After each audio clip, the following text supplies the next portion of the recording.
toxic cloud that wraps together all of humanity. As with every war, the goals are always the same: divide, conquest, and destroy.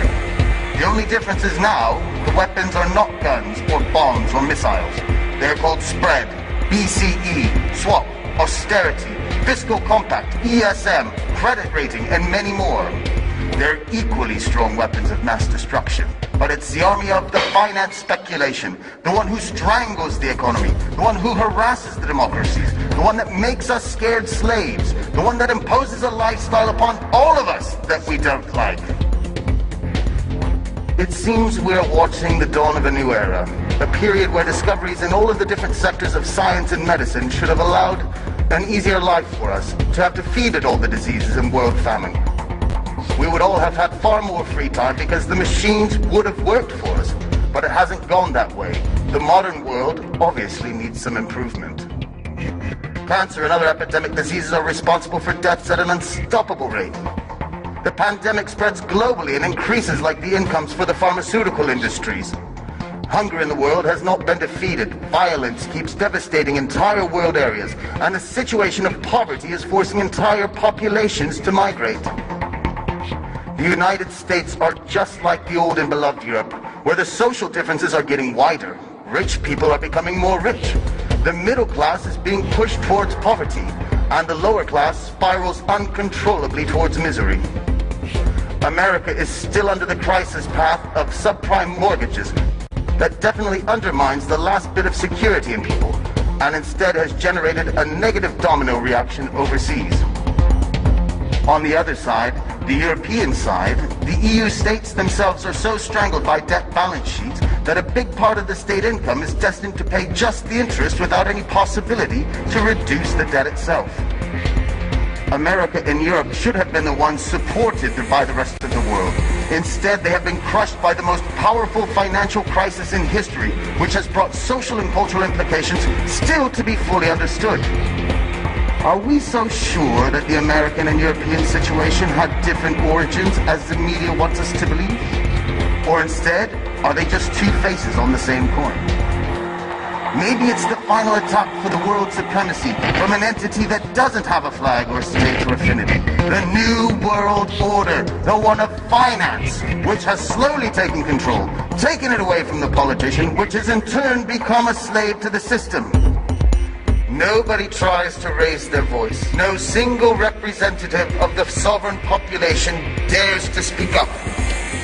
But I will. We have to reclaim the power, to snatch it away from the powers of finance, the finance that magically creates money from nowhere.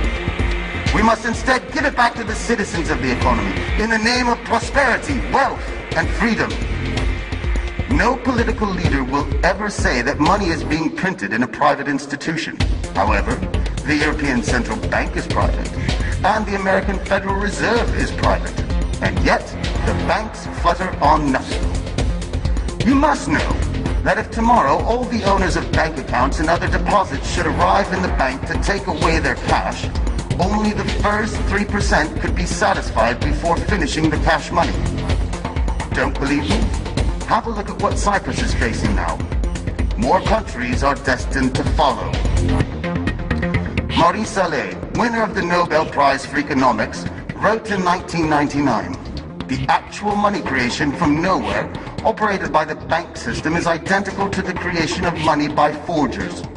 The results are basically the same. The only difference is who gets the profit of it." More than 80 years ago, Bertolt Brecht wrote in Santa Giovanna di Mascelli that it was more criminal to establish a bank and then rob it. Aha! Now there's a true prophet. At the time, the weapons of mass destruction were not yet created by finance. Which ones? Well, between the lies and the misleading, all at the service of finance, the choice is huge. The ESM, for example, is the European mechanism of stability. Or is it?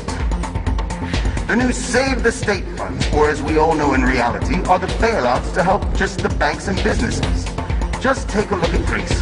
For all of this support, 52% goes to the international banks and to the business owners to help them, to reward them, to save them. There is 23% which goes to the European Central Bank. Then there is 20%, which is designated for the Greek banks. And finally, just a meager 5% actually goes to the Greek state and their citizens. Something, or should I say some things, are clearly wrong here. You must understand something. The user is only afraid of one thing, which is that his client will die. The user has to constrict them so he can make them a slave, but the client doesn't have to die. I'd like you to keep in mind something very important, which is when all of us are asked to tighten up the belt, is Europe asked to do the same? This is bullshit. Sometimes there's a gentleman who asks us just that. Mr. Van Rompuy, President of the European Council, elected by governments and not by the citizens. This person has been called out publicly by a British deputy in 2010 as being, quote, expert, capable, and dangerous, the silent killer of European democracy and European nations. No. He is wrong. He is just another slave of finance. A slave of the big banks, of Goldman Sachs, One for All, the big names, Bilderberg, Aspen, Trilateral, and these names, these conspirators, they all want us to believe that it's a lie. Conspiracies, as they call it, but instead it's all true. We are familiar with one of the big, powerful people in the world.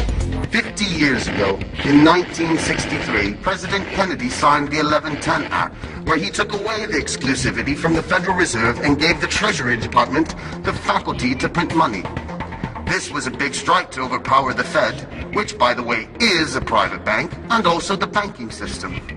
It was June 4th, 1963, and less than 6 months later, President Kennedy was killed.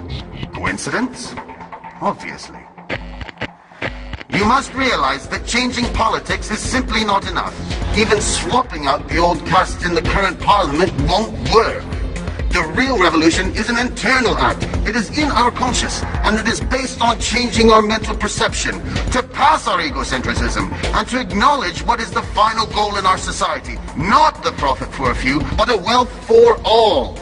You, just tell me, are you happy?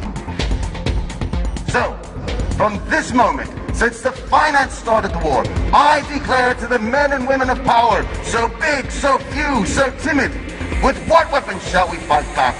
With the power of information, with communication, and the sharing of my knowledge, with all of the people in the world rising up as one voice. Now, they know that I know, but now you know as well. My friends, happiness is freedom. Freedom is still in the distance, but the choice has been made.